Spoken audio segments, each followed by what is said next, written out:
Good afternoon. It's Friday, the 12th of April, 2024, just after 1 o'clock. Welcome to UK Column News. I'm your host, Mike Robinson. Joining me today, we have Debi Evans and Ben Rubin, and we'll have a couple of special guests later on in the programme. So we'll look forward to that. Now, we're going to start off with, I guess we could describe this as propaganda. Let's bring on this BBC article that came out yesterday. Fake UK stamps blamed on Chinese-made counterfeits.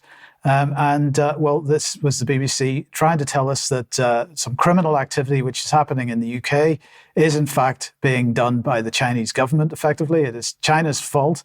The author here quoting Ian Duncan Smith as saying, China is behind it. This was a definitive statement. So we've all got to worry about China running economic warfare on the UK. This wasn't the only article on this topic. The Telegraph had one. China behind flood of fake stamps plaguing Britain. And so they said security experts have warned that the mass fraud is economic warfare done with the tacit approval of the Chinese Communist Party. Now, of course, by suggesting that it's tacit approval, what they're basically saying is we have no evidence for this whatsoever. So we're just going to call it tacit approval. This was, I think, actually following an article by Edward Lucas in the Mail. And the headline on this was how China could paralyze Britain and kill thousands by hacking into your electric car, locking you inside and creating deadly traffic jams. As cheap Chinese EVs flood Britain, Edward Lucas raises a terrifying possibility. And so let's see what Edward Lucas had to say. He begins with a little story narrative. It's a bitingly cold day in mid-December 2027. China is blockading Taiwan and Britain is poised to join the United States in rallying to the beleaguered island's democracy's defense, a move that would presage World War III. And then comes a brutally blunt message. Every one of the hundreds of thousands of Chinese-made electric cars on UK roads stops dead. Then the pile-ups begin as other vehicles plow into the suddenly stationary cars. Crippling traffic jams prevent emergency services reaching the scenes of accidents, and thousands of injured victims die in agony. The bullies of Beijing have just won a decisive early battle in the struggle for global domination. So this was the type of narrative that Edward Lucas pushing out in the Daily Mail without any critical thought, it seems. But the question is, what is going on here and what are these people up to? Now, to try to understand this, we're going to go back a few years to the Integrity Initiative, and let's just have a quick look at who was involved in that. So we had journalists like Carol Cadwallader here. Edward Lucas, of course, was absolutely part and parcel of Integrity Initiative. We had people like Bill Browder. We had, here's Chris Donnelly, who, of course, was in charge of the Integrity Initiative. Mark Steele also involved. He went on to handle Russiagate and so on. And this group of people, which is much broader than the five on screen at the moment, were running a propaganda campaign called the Integrity Initiative, which was designed to demonize Russia in this case. It looks like they've moved on to China in many ways, but Russia was the situation at that time. And who else was behind, or at least in the background of this organization? It was this man, Richard Dearlove, former head of MI6, otherwise known, at least by me, as Old Yellowcake, because, of course, this is the man whose propaganda brought us to war in Iraq, because it was his bogus intelligence about weapons of mass destruction in Iraq that gave Tony Blair the excuse to go to war in Iraq. But of course, what else was he behind? He was behind various things, not just Russiagate, because he was effectively pulling the strings of Christopher Steele when he produced his report on Russiagate for the US. But he was also behind, indirectly, the whole Sergei Skripal affair, which again designed to generate propaganda against Russia. Now, who was funding this operation? Well, it was the Foreign Office through Andy Price as the head of counter-disinformation. But of course, he wasn't just the head of counter-disinformation. He was also the head of media development. And of course, this organization claimed to only ever be working abroad. But on the other hand, it was funding the Institute for Statecraft and their Integrity Initiative project here in the UK. So clearly they weren't just working abroad, and they're still not just working abroad. But where they were working abroad one place they were working abroad was Ukraine. And so Andy Price and this organisation involved in 2018 in this case with Ukrainian-British consultations on countering cyber threats. This was held in London. And so on. So back at that time, we were very keen to find out a little bit more about this organisation, and we put in a Freedom of Information request to the Foreign and Commonwealth Office as it was then. And it said, I would like to get some background on the role currently held by Andy Price, brackets head of counter disinformation. Could you tell me, please, the scope of the role, the size of the team Andy Price has working with him, and when the role was created? And the response from the Foreign and Commonwealth Office after about 18 months of trying, including the intervention of the Information Commissioner, was, we're not telling you on the grounds of national security. Now, I may be misunderstanding the Freedom of Information Act, but as far as I know, the national security excuse can only be used if you're dealing with intelligence agencies. So I would continue to ask the question, just exactly what kind of operation is the counter-disinformation team within the Foreign and Commonwealth Office. But sticking at that sort of time period, the person sort of running the show at that time was Mark Sedwill. So if we look at the sort of network that was there at the time, he was head of the National Security Council, he was head of the Cabinet Office, and of course, these two were feeding into the Foreign and Commonwealth Office at the time.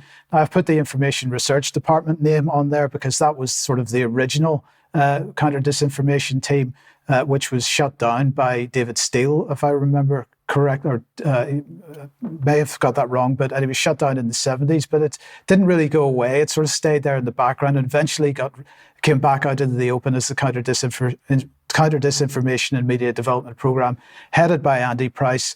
They funded the Integrity Initiative. Now, Mark Sedwill's gone, of course, and replaced. Andy Price is now gone and replaced. The Integrity Initiative is gone and replaced, and it is in fact replaced with something called the Open Information Partnership, which still exists. And it describes itself as a diverse network of established organisations and individuals across Europe working in open, independent, fact-based reporting. Among us are NGOs, charities, academics, think tanks, journalists, fact-checkers, and activists. So just think about that. Think about the scale of that, because this was kind of the scale of the Integrity Initiative at the time as well. And so when the Integrity Initiative leaks came out and Carol Cadwallader and Edward Lucas's names were on the list of people working with that organisation, the question then is, are they still working with the successor to that organisation? So just looking at the type of disinformation or the type of stuff that we have seen in the media that came out through that particular infrastructure. This is from a few years ago. Russia spies target coronavirus vaccine, says the BBC. Russia sought to meddle in the UK election, says Dominic Raab. And this is all part of this whole propaganda machine designed to encourage the British public to believe that Russia and China are the threat. Let's just listen to a couple of words from Edward Lucas speaking to The Times. We are in an existential struggle with Russia, and we can either fight it with Ukraine intact and enthusiastic on our side, or we can wait until Ukraine is beaten and then try and do it on our own. And I fear we're taking the second option at the moment. So that's just to give an impression of the lunacy that's coming out from these types of circles. And of course, another name that we need to consider here is Tobias Ellwood. And he was speaking to Sky News this morning. We've seen in Ukraine that there are other ways, particularly in the grey zone, that we could be attacked. I'll give an example. It just took one line of code in Heathrow, which was wrong, to bring the entire airport to a closure. That was by accident. So you can see how easy it is to disrupt our way of life, to sow political discord and indeed economic mayhem from afar. So that's the narrative from Tobias Ellwood this morning, sowing discord from afar. And this is absolutely the same narrative that we've been hearing from this group of people for quite some time now. But how do you think Sky News described Tobias Ellwood when they introduced him this morning? Let's look at their tweet. Former Defence Minister Tobias Ellwood Did they mention that he's a reservist in 77 Brigade? Did they mention or even comment on that or ask him about it or hold him to account and ask, was he giving a genuine opinion or was he propagandizing for the British government at the moment? If you want to know more about that, have a look at this article on the UK Column website. MPs are not entitled to a private public life, which gives a bit of the background to this and a bit of background to Phil Ridley's freedom of information requests on the topic. So what I'm basically saying here is when we look at headlines like fake UK stamps blamed on Chinese-made counterfeits, and we look at headlines on how China could paralyze Britain and kill thousands by hacking into electric cars, we've got to ask ourselves, what are we looking at? And question, should we be heading towards conflict with these countries? Because the British government already talking about the potential of putting British boots on the ground in Ukraine just for training the Ukrainian troops. So, perhaps cooperation with these countries would be better than conflict. And I'm not suggesting that we shouldn't be judgmental or hold these countries to account for their activities. But at the end of the day, it wasn't China or Russia which caused lockdown or jabs or ULEZ or net zero or censorship or any of the other things. Bill Gates is not Chinese, and the NGOs that have been pushing the narratives in this country are not Chinese or Russian. So we've got to think about that and think about just exactly what's been done to us and think about what was done to us during lockdown under the guise of emergency legislation. And if we end up in some kind of level of conflict with these countries, what kind of emergency legislation we might be looking at. So that's that. Ben, over to you. Now, you were in London yesterday at an event. Absolutely. I was in the beating heart of the British political system, where all of those ne'er-do-wells you've just been talking about like to hang out. I was just around the corner from the Houses of Parliament at the Emmanuel Centre last night. Beautiful, beautiful venue. And I was at an event that was being hosted there by an organisation called the Adult Child Health and Environmental Support Group. Acronym is ACE. And the event was called Society, Controlled or Free. Fantastic evening, actually, had by all in attendance, as far as I could tell. It was a really positive night out. It was great. More of this stuff, please. Maybe UK Column should do something. Hey, that's a good idea. So who was there? We had Mark Sharman, the former ITV and Sky News boss, 50-plus year veteran of the British media, who was screening some clips of his new film that he's making about the World Health Organization alongside Oracle Productions. That comes on the back of his other film, Safe and Effective, A Second Opinion, which came out in 2022. It's one of the most senior people in the British media actually out talking about the real stuff right now. So more power to Mark Sharman. Thank you for your work, sir. Looking forward to seeing the film when it comes out. We also saw Sandy Adams, who is a great friend of the column, and she gave a very quick but comprehensive history of technocracy and globalism and the entire globalist agenda, basically going back to the 1930s, right up to the present day, talking about the key organizations like the Club of Rome, the Rockefeller Foundation, Trilateral Commission, some of the key individuals like Maurice Strong, Dennis Meadows, and basically just outlining the global network of control that's been in development for the past 90 years. And when she presents it, everything just kind of clicks together. She's got all the information. She's done a fantastic job. And she told a really, interesting story about waking up in the early 2000s while she was working directly with Microsoft and Google and beginning to understand their agenda for smart cities and the whole digital control grid that they're building. Sandy, thank you. It was a really great presentation. Also there we had Tess Lawrie from the World Council for Health, who are doing fantastic things, making some astonishing progress, actually. They've actually established national health councils in over 30 countries now, so they're actually up and running. She gave a brilliant update on the work that they've been doing. A few really just very kind of nourishing takeaways. She's got a really great way about her, Tess, and there are a few bits of advice. One was to be a warrior, not a worrier. Yeah, a warrior, like you fight, rather than a worrier who just worries. I really like that. And the idea that you have to create your way out of tyranny. You can't just wait for someone to come along and sort it out for you. It's on us to create our way out of tyranny. And actually, we have the opportunity to build something great for ourselves and for our children. Really optimistic message. Thank you, Tess, for coming along. That was a great presentation. Also, this gentleman, W. Scott McCullough from Children's Health Defence, who I think we've probably done some work with. I know that there was a UK Column Symposium, I believe, a year or two ago, talking about electromagnetic frequencies, 5G, and the kind of digital control grid. And I would imagine that Mr. McCullough would have been involved in that because he's very senior at Children's Health Defence. He's their main kind of outside advisor on legal issues. Really, really, really solid and impressive fella. I mean, his speech was fantastic.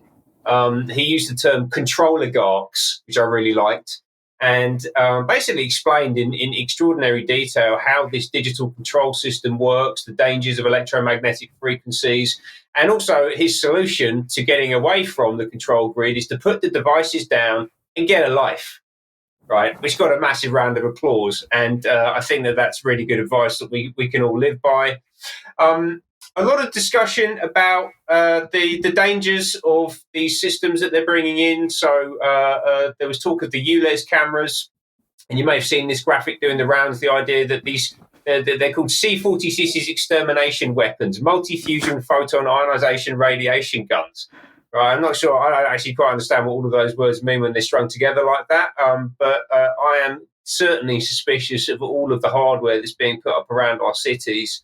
And I think that you should be too.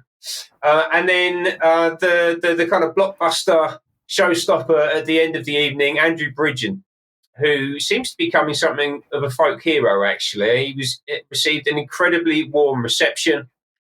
He delivered a very well-polished speech, actually. Some of the jokes have clearly been rolled out a few times now, actually, but we can forgive him that, I think. He was described as Churchillian, and in fact, someone was suggesting that maybe he should have a statue on Parliament Square. I'm not sure if we're quite there yet, but we'll see how the next year or two goes. And I've got a little clip here of Bridgen speaking in the Q&A session at the end about his views on youth and how to reach out to them, because a lot of people in the movement are very clearly concerned about that. A problem. They have had the full indoctrination in the schools for the last 3 decades, and also nearly half of them have been to university and had another dose of indoctrination. When I first spoke out and got, well, probably about 200,000 emails over a few months from around the world, it was amazing that the average age of the person who contacted me was probably in their late 50s or early 60s, and there were plenty of emails from 85-year-olds who could see what was going on. We're going to have to be patient with the young. They have had the full indoctrination, and they will be the last to wake up. And I think there's a wider message. We have to be gentle to an extent with those who've not woken up yet.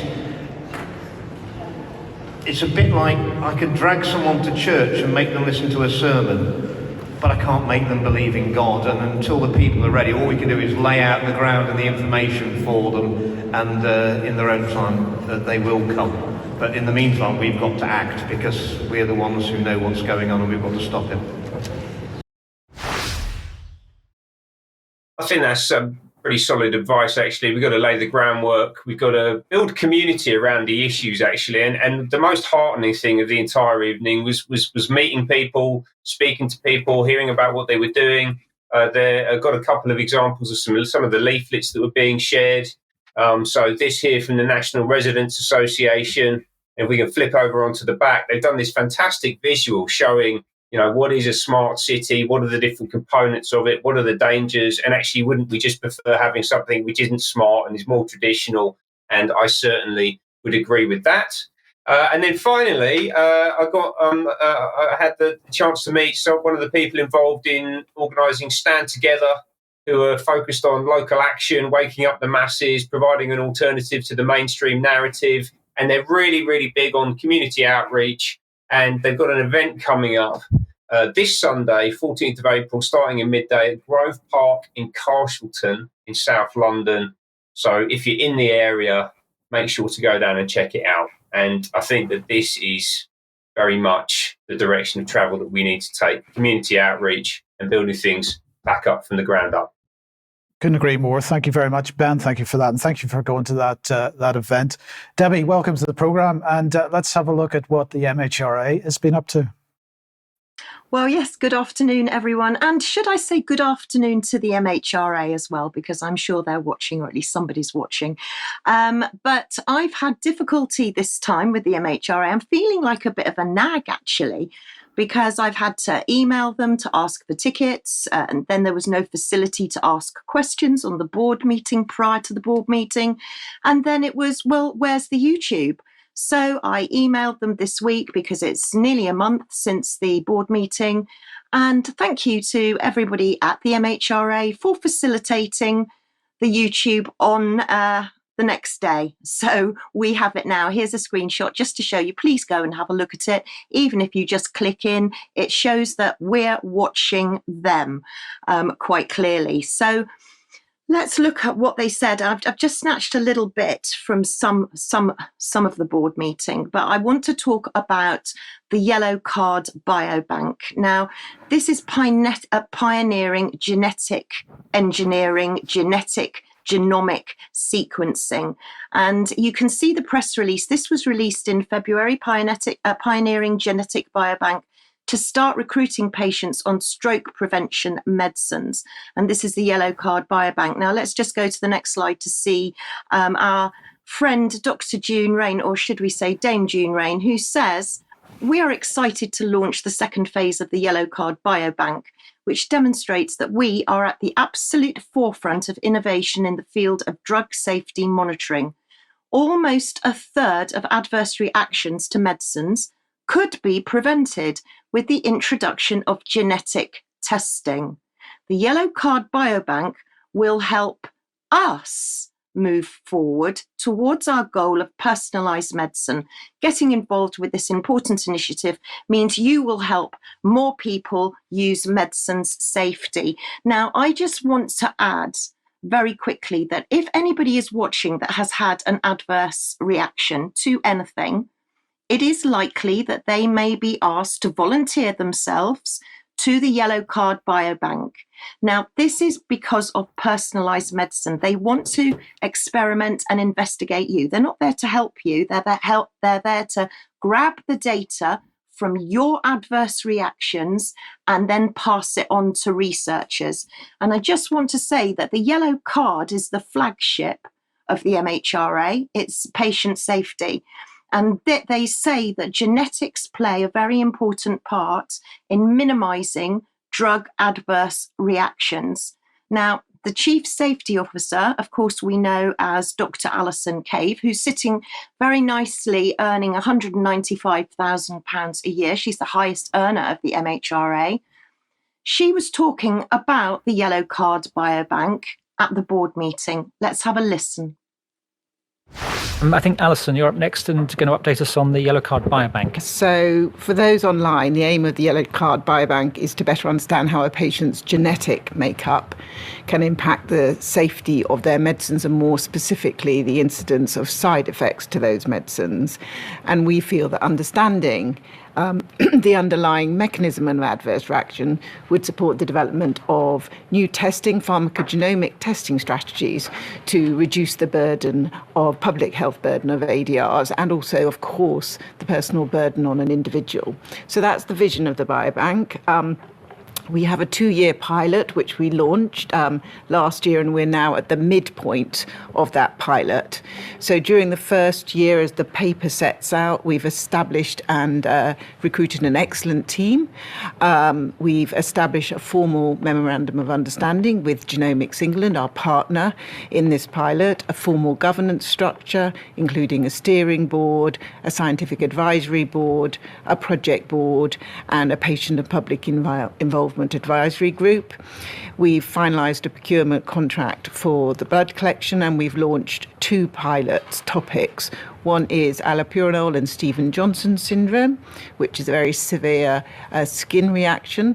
And the second is DOACs, which is direct-acting oral anticoagulants, and severe bleeding. Those 2 topics have been carefully chosen to answer different questions through this pilot. The first, allopurinol and SGS, has a known variant already identified, and what we want to look at is, can the biobank identify this variant and potentially look at other variants which might influence this reaction.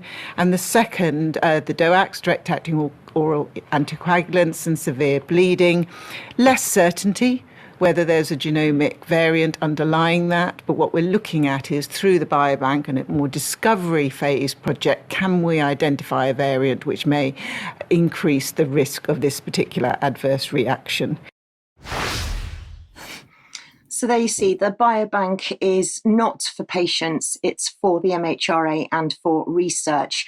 Now, if I could just ask the gallery at this point, if we could, I've got 2 clips from Liz Booth, the People's Officer, one that we'll show in extra, number 2. So if we can jump to the number 3 video in a minute, I'd be grateful. Because Liz Booth, I'd like you to meet her. She's only been appointed 6 months. She's the People's Officer, and she looks after the MHRA's people. She was talking about the fact that it's not all happy clappy in the MHRA. The people that work in the MHRA are far from happy. In fact, they feel bullied and harassed. Please go and look at the whole snippet. But for now, we asked them about the reward system. What do people get as a reward if they're so depressed and they're leaving in droves the MHRA? What do you do to keep morale up? Have a little listen. And Liz, you mentioned reward and recognition vouchers, and there were a couple of questions which summarised are: what are the reward vouchers, how much is a voucher for, and what are they awarded for? So a little bit more on that would be helpful. Certainly. I like to think of the reward vouchers as the virtual bunch of flowers. So the amounts are £50 and £100. There are tax implications to that, which our colleagues in finance have happily dealt with for us. They're classically given quite quickly after some wonderful piece of work has happened. So managers and colleagues are able to nominate people. There is, of course, a moderation of that to make sure that the work hasn't been rewarded in more than once. But the key thing about these vouchers is not the value of the voucher; it's the value of the recognition. So I like to think of them as virtual flowers or a virtual box of chocolates. So there you have the reward scheme. More to come in extra on that. I feel I need to go and work for the MHRA straight away on the basis of that. Thank you, Debbie. Okay, if you like what the UK column does, you'd like to support us, all the options for helping us out are on support.ukcolumn.org, and we do need your help. We only do this with your support, so thank you very much to everybody that is doing that for us. Please share anything you find on the platforms, especially ukcolumn.org and ukcolumnextracts.co.uk. And don't forget, the shop is there if you would like to pick up a hoodie or a hat or a water bottle and a number of other items there. Now, Ben, yesterday we put out the interview that you did with Professor David Barnheiser. That's now up on the website. Just give us a brief overview. Absolutely. If you'd like to understand why anyone who's university educated under the age of about 35 hates their own history and culture, then go and watch this interview. Brilliant. Thank you. And Debbie, your blog is up. It is indeed jam-packed this week with all that you see on there and more. And also, if you've ever suffered from a urinary tract infection, don't worry, there's a vaccine heading your way very soon. Excellent. That's good news. We want to highlight once again the Glasgow Freedom Rally taking place in George Square, Glasgow, 1 p.m. on Saturday. That's tomorrow. And so that's all about exiting the WHO and what people can do to organise around that idea. Another reminder of the Sounds Beautiful Festival taking place in Wimborne and Dorset, June 27th to the 30th. If you didn't see Wednesday's extra, then please go and have a look at that, because there are more details about this event on there. And then also Stand in the Light, that is taking place in Cumbria in May. We'll have somebody on to talk about that, I believe, on Wednesday's extra next week. So looking forward to that as well. Now, Ben, let's come back to you. And, well, Lord Bethnal. Yes, my noble and gracious Lord Bethel has taken to the internet to express some concerns. He says that the health and benefits announcement this week have been uncomfortable for many of us. However, denying the reality of the situation will only exacerbate the issue. It's time to face the facts. A significant portion of the British population is too physically and mentally unwell to maintain employment. Some may never be able to return to work. Let's hear him talking about this with Times Radio. I think that we need to abandon this collective denial. I think the government needs to look really closely at these figures and accept the fact that there's a huge amount of genuine physical illness in the country, and hundreds of thousands, millions of people are just too sick to work. And they are not just sick, they're sick and fed up. The really striking number is that the average number of morbidities is 3. In other words, people have 3 things wrong with them, not just one. These aren't people who are just feeling a bit grumpy and can't get out of bed to go to work. These people are carrying significant illness, and in addition have got mental health problems, which is very common if you're ill. So we're sick as a nation. We have more than 3 million people on personal independence payments now, which is what's replaced disability living allowance, right? These are people who are permanently signed off sick. It's about 10% of the entire workforce. Just think about that. It's an absolutely staggering figure. There's some analysis of these figures from Ed Dowd over on Twitter, which show a 76.7% increase in new claims in 2022 and 69.1% in 2023. So these numbers are going up quite significantly. Sorry, Ben, just before we move on, if we just put that graph back on screen, is it a coincidence that this stuff started in 2021? Well, probably not. And I think that's really the issue at hand, isn't it? Right? Yes. And a lot of this stuff's really bad, because we're talking about serious injuries to people. It's not just, I can't quite get out of bed, or I'm a little bit down in the dumps, so you've got to sign me off work.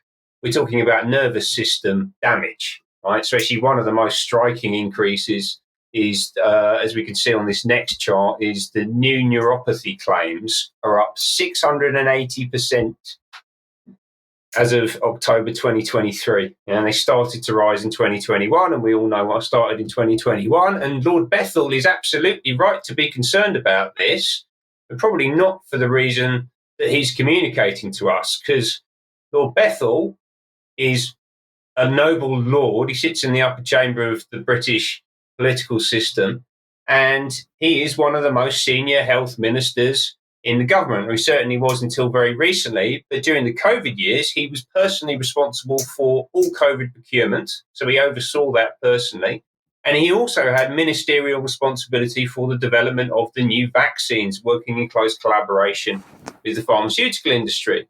The question is he trying to clean up his mess?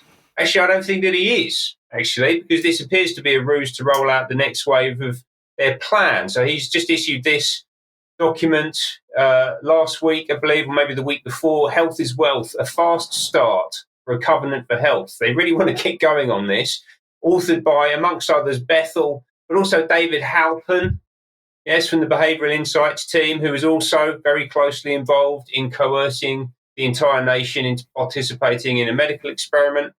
And what do they want to do? Well, it's all about preemptive healthcare, preventative healthcare. And they say we must optimize the potential of big data, database segmentation, diagnostic tools, and genomics to identify, target, and intervene earlier in order to keep people healthier, right? So this is all part of the same technological paradigm that got us into this mess in the first place. Indeed. And the question is, where are they going to get all the data for this big data that they want to talk about? And of course, our data, our personal data, is protected by the Data Protection Act, or is it? Because in the very near future, it's not going to be anymore, as we'll come on to in a second. But the first thing I want to say about the Data Protection Act is my argument has been, for as long as I can remember, that the Data Protection Act actually was never about protecting our personal information.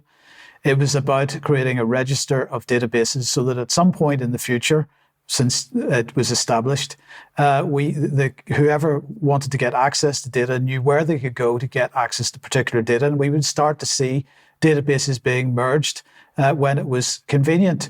So it should come perhaps as no surprise then that the government has issued this. This is all about combining vehicle data creates safer roads. Police, says the government, need to be able to identify the most high-risk vehicles on the roads, those which are uninsured or which do not have a valid MOT or vehicle tax. But this data is held by separate organisations and is not easily cross-referenced. So they say National Policing Initiative Operation Tutelage compares automatic number plate recognition data with information from the motor insurance database to identify drivers who do not have insurance. Tutelage Plus checks whether vehicles have valid MOT certificate and whether vehicle excise duty has been paid through checks against DVSA and DVLA databases. So they're starting to merge these databases together and be able to query these databases at the same time. Now, this might seem like a reasonably minor issue in terms of road traffic incidents, but of course this is only the beginning. And this kind of thing we're going to see spreading right across government. The question is, who's behind this? And the answer is this lot. So this is the ACE, powered by Vivius. Let's have a look and see who this is. Oh, just before we do, we should mention that the Accelerated Capability Environment, ACE, is already in bed with Ofcom over online safety and censorship and so on. And in fact, this little project, this little organization, which is part of a much bigger organization, as we'll see in a second, is into all kinds of areas of government at the moment. So merging the databases for driving offences is just one of the aspects of this. But who is behind the Accelerated Capability Environment? Well, it's Kinetic, which of course is a defence contractor. So we're now into defence, looking at our personal data, managing our personal databases, and so on. So this is a Vivius framework. Let's see what they have to say about this. The Accelerated Capability Environment solves rapidly changing digital challenges facing law enforcement and national security agencies. So let's bring the spooks in as well. We bring together expertise from industry and academia to innovate collaboratively and create mission impact at pace, typically weeks and months rather than months and years, typical of large delivery programs. And of course, you might say that there are parallels to vaccine development with this type of thing, because we're all into making sure things are only taking weeks or months rather than months or years these days. We are a home office capability within the Homeland Security Group that was founded in March 2017 with an initial priority of helping solve frontline challenges in areas of communications data and lawful intercept. Now, I don't know how many people are even aware that the UK has a Homeland Security Group. But now you are. So that's that part of it. But then we have new data protection legislation or data removal of protection legislation on its way. We've talked about this before, but let's just bring you up to date with it. This is the Data Protection and Digital Information Bill, and that's currently in the House of Lords at the committee stage. And so it's well through its progress through Parliament.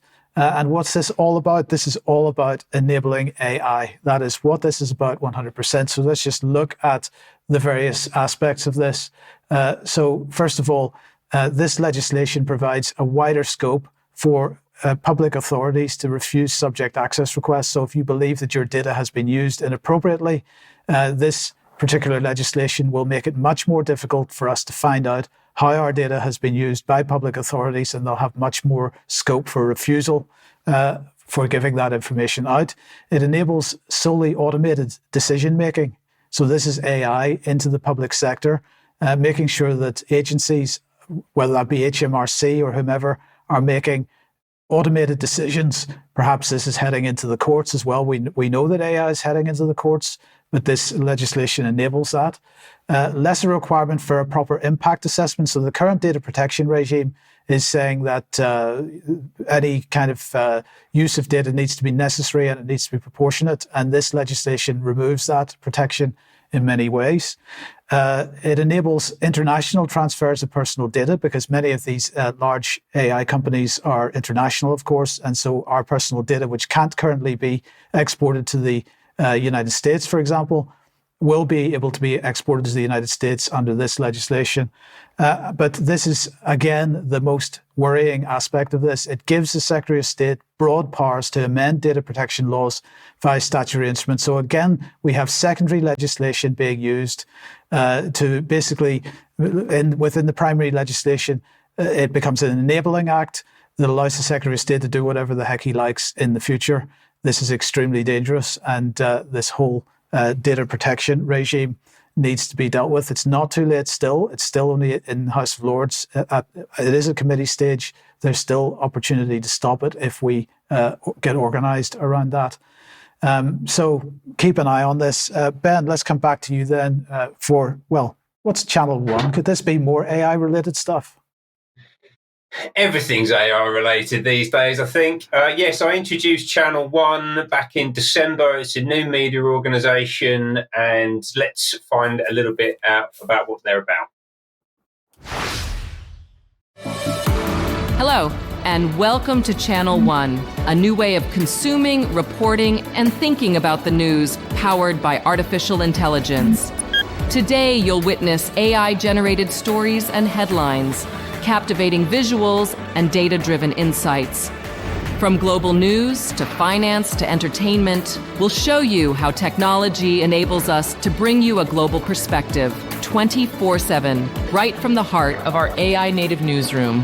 All presented by our team of AI-generated reporters. Maybe you hear the words artificial intelligence and you're immediately skeptical or concerned about technology gone crazy. But everything you'll see on Channel 1 relies on trusted sources and fact-checking and uses AI to give you news the way you want it, personalized, localized, and distilled. Through it all, our mission is to provide you with accurate, unbiased, and trustworthy news. Technology may be the tool, but journalism's core values of integrity and accountability are at the heart of everything we do. Accurate, unbiased, integrity, fact-checked. Sounds fantastic, doesn't it? That got a huge amount of coverage when it launched back in December. We can see here the chief executive, Adam Mosum, who's based out of the Bahamas. I've actually been thinking to myself this morning, like, is this guy even real, or is this an AI bot on LinkedIn? It's entirely possible that it is, right? So anyway, he was talking back in December about how exciting the launch was. We could just click on. We can see here saying that they got 5 million impressions on Twitter. Elon even dropped by to comment on the launch. Loads of mainstream media coverage. They had 5,000 inquiries come in. And then this week, they've reared their head again. So this has now been activated. Yeah, they teed it up. 4 months down the line, it's now been activated. And it caught my attention yesterday because they just launched 14 new films in various different languages. They've got English, German, Korean, Japanese, like the whole. It's a global launch, essentially, that they've put out.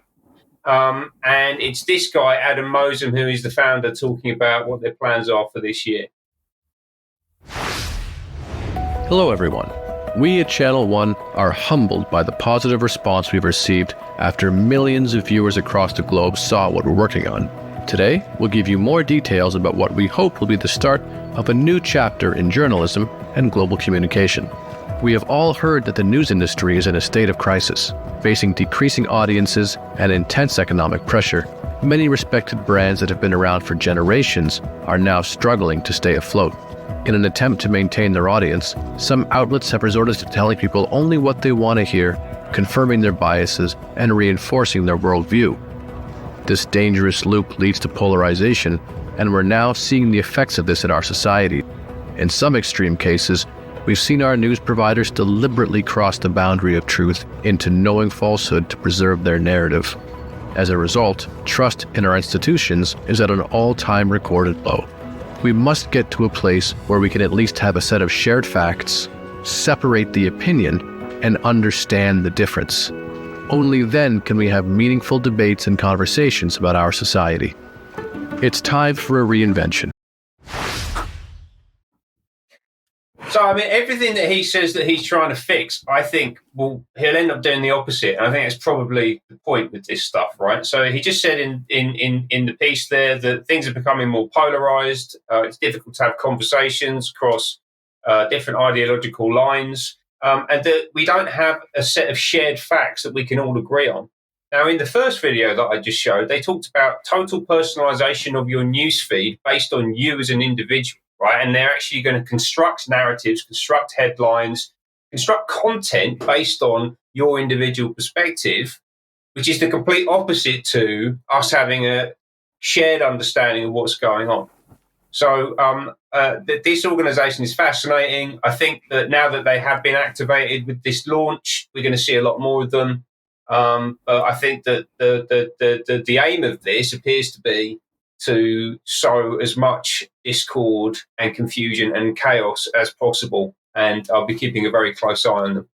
Yes, thanks, Ben. And just to finish this segment off then, let's look at this little bit of video that the British government was pushing out today, because the second AI Safety Summit is going to take place in Seoul on the 21st and the 22nd of May. Well, they say that the summit will spearhead discussions on AI safety, addressing the potential capabilities of the most advanced AI models, building on the Bletchley Declaration and wider agreements which were agreed at the AI Safety Summit in the UK last November. Which included commitments from developers on AI safety. So that's taking place in the coming days. We will, or at least next month. So we will tell you more about that closer to the time. But, of course, as we've described all the way through this program, this really is a veneer of safety on top of a pretty unpleasant regime that's on its way. So we'll leave that there for now. Debbie, over to you, and introduce a couple of special guests, because we have Professor Norman Fenton and Cheryl Grainger with us.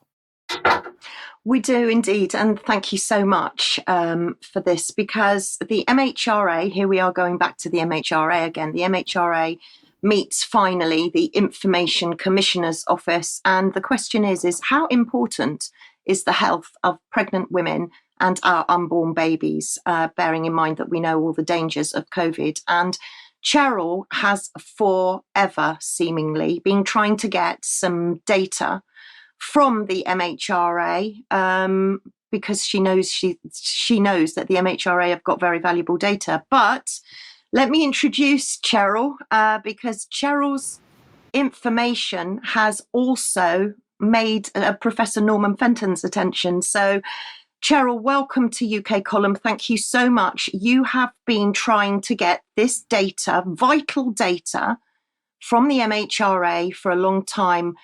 Tell us a bit more about where you're at now. Thanks, Debbie. Hello, everybody. Yes, I have. It was all your fault, Debbie, because you got me to listen to the All Wales Therapeutic Toxicology Centre presentation that June Rain, bless her, did in the 17th of November 2022. And there she talked about this yellow card monitor. So my ears pricked up because she was talking about the information that it would be able to give us on pregnancy, because she had about 2,000 pregnant women, and she was very pleased with the fact that she had a denominator, so she'd be able to work out percentages and what have you. So because of that, I wanted to see the monitor. So I wrote my Freedom of Information request, and I asked lots of questions about what the monitor was reporting on. I wanted to know about how they were monitored and which trimester of the pregnancy the vaccination was given. I wanted to talk about miscarriage levels and stillbirths and spontaneous abortions. Did they record any? How many went to full term? Congenital malformations? Any serious adverse events that they were reporting, and then to go on to breastfeeding facts that came out of the monitor. And my final question was, did this cohort of pregnant women influence the MHRA's risk-benefit analysis? which they keep telling us about. So I did the freedom of information, and I basically got a Section 22 refusal, which means that they're holding back information with a view to its future publication, with no mention as to how long it was going to take to publish. And they stated, "We do not consider that the public interest is best served by releasing the information to you ahead of its formal presentation." So they wanted to develop a scientific publication that had been peer-reviewed, and they said, by a bit more questioning, that they were going to do it at the end of 23, early 24. Well, obviously that's been and gone. So we're now wondering when this is going to happen, if at all. With that refusal, I also was given an interim report. So this is the MHRA going to one of their committees, the Pharmacovigilance Expert Advisory Group. They always have wonderful names, don't they? And they basically were presented the information from the monitor within the interim report that they let us have. So it was basic data. And they did that in July 21. So that was quite early on. And the group didn't decide that they were going to publish this information so that they could stop any harm coming to pregnant ladies. And it was about the time that the monitor was stopped, because it only ran for about 7 months. So was that on the advice of the group to stop getting any more information on pregnancy? We don't know. The summary product characteristics actually still states that there were no vaccine-related effects on female fertility, pregnancy, and embryo and fetal or offspring development. So it still states that. So when I was refused, I went back and asked for an internal review. And of course, the MHRA reviews themselves. It met its obligation in handling the freedom of information request, and Section 22 was correctly applied, was what they concluded. And then the only thing I could do then was go and do a challenge through the ICO, and we got their response the other day. But that was sent off on the 24th of November, which obviously meant that they'd taken a long time to come back to us. So I'd really like to remind everybody about the results that this interim report has actually produced, and ask Norman to go through that for me. Yeah. Okay. Can you hear me okay? We can hear you, Norman. Can we see you? Yes, you're there. Hello, Norman. Yeah. Welcome to the column. Thank you so much.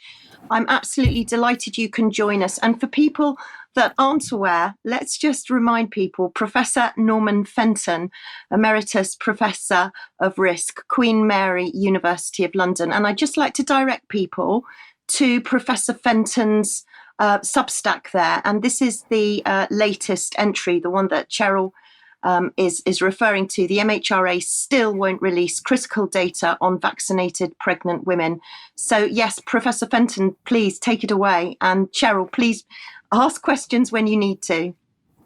Thank you. Yeah, so the thing about that yellow card vaccine monitor system that they set up when the vaccines were rolled out was that, unlike the normal yellow card, this was an active response system. So the people who signed up for this were expected to report adverse events. So yeah, you might get a few more reports than you would otherwise get from most people. But the shocking thing was that I think it was something like 25,000 people signed up, of whom, as Cheryl said, I think it was a bit less than 2,000, but somewhere in that region of 2,000 pregnant women.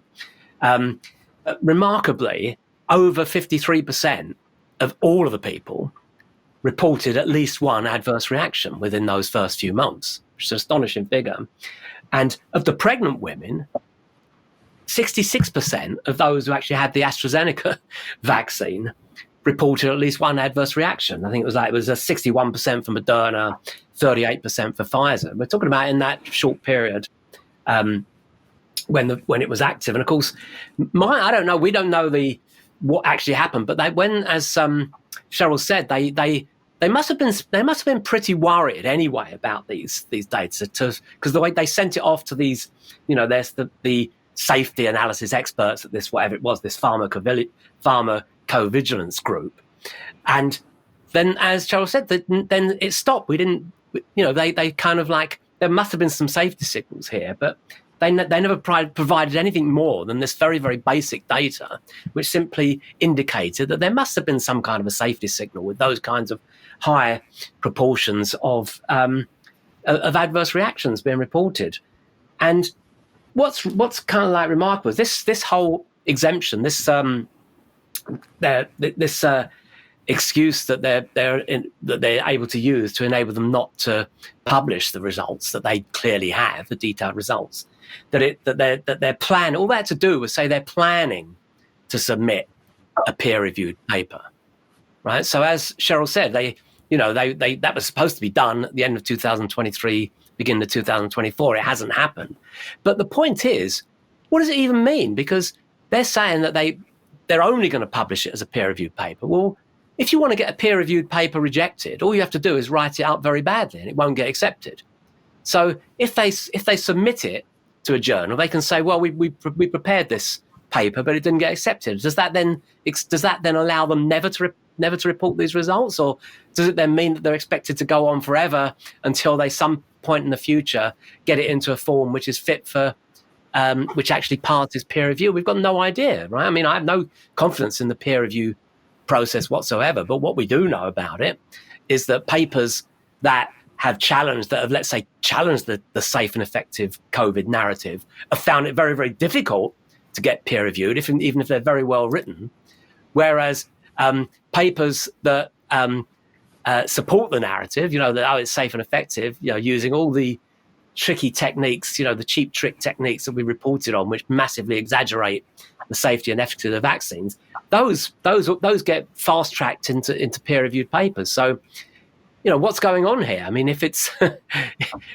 if it really is presenting some negative results, it's not going to even pass peer review. So it'll never, if there are safety signals there, it won't even get accepted in the major journals. Well, it appears to me, Norman, as though it's a get out of jail free card for the MHRA and that they might never release the data. Cheryl, can I bring you in for a comment here, please? And perhaps you'd like to address this with Norman. Yeah, I mean, we're saying, or they're saying, Norman, that it's because it's a novel technology methodology. So my question is it because you've got V-Safe in America, and I presume you've got these sorts of things being done in different areas, and that's why they're saying it needs a peer review. Do these data sets normally get peer reviewed? No, there's no justification for this whatsoever. But I'll tell you something else that's incredibly relevant to this, which, fun enough, I also did a story about last week, because it is really related to this. It's the story of UKHSA and the way they handle the pregnancy data from the safety data from the vaccines in pregnancy. So UKHSA is UK Health Security Agency, and I reported back in 2022, I found that they were basically, there's no other word for it, they were scamming the public with their reports on the data. So they were basically producing a report. Their report was supposed to produce information comparing bad outcomes from pregnancy. So these would be things like miscarriages and stillbirths between the vaccinated and the unvaccinated pregnant women, right? Which is exactly what we're interested in. We want to know the difference. And they were effectively claiming, well, there isn't any difference, therefore there is absolutely no safety signal here, right? But you know what they did? It's quite incredible. They were classifying all women who got the vaccine prior to pregnancy, even if it was one day prior to them getting pregnant. They were put in the bucket of with the unvaccinated. So it wasn't unvaccinated against vaccinated they were doing. It was the unvaccinated and those vaccinated but pre-pregnancy who were compared with those vaccinated during pregnancy. And this was completely outrageous. And the reason why, it just so happened that couple of weeks after that, Laura Kenny, who was the formerly Laura Trott, the Britain's greatest ever female athlete, winner of 5 gold medals, the cyclist and who'd last won gold at the Tokyo Olympics in 2021, she came out publicly saying that in November of 2021, she had a miscarriage, and that was a miscarriage, 9-week miscarriage. So that she'd got pregnant after the Olympics, we know that. And then in January of 2022, she had an ectopic pregnancy. Now, I don't know whether, I'm not saying that these are caused by the vaccine, but what we certainly do know, and this was what, and we know it now for sure now, which is why I updated it after she announced her her retirement a couple of weeks ago, she definitely had she was fully dosed. She got 2 doses of the COVID vaccine prior to those Olympics. And how do we know that? Because whereas it wasn't mandatory for all athletes to be vaccinated to get to Tokyo Olympics, it was mandatory for all British athletes. The association mandated it. So we absolutely know that she was vaccinated shortly before going to Tokyo. And we absolutely know that she had a miscarriage and an ectopic pregnancy after she had been vaccinated, but not during pregnancy. And that means, or at least almost certainly she didn't get it during pregnancy, she got it just before. That means those two bad outcomes of Laura Kenny would have been classified and recorded in that UK HSA data with the bucket of the unvaccinated. And this is the kind of scam that we're up against an enormous obfuscation of. It's not just that they're not telling us the full data, they're obfuscating the data they do have. Professor Fenton, I think I have to say, just to finish this segment up, because we're running out of time. Thank you so much. But I think we have to say that we absolutely know that the MHRA have the data and we must see it. So keep tuned, because there's going to be very much more on this in the near future. Thank you both very much indeed. Yes, thank you very much to Cheryl Grainger and Professor Norman Fenton, and to Debbie and to Ben for today's programme. Thank you all for watching. We will be back in a few minutes if you're a UK Column member for some extra. But otherwise, have a great weekend. We'll see you on Monday and we'll see you then. Bye-bye.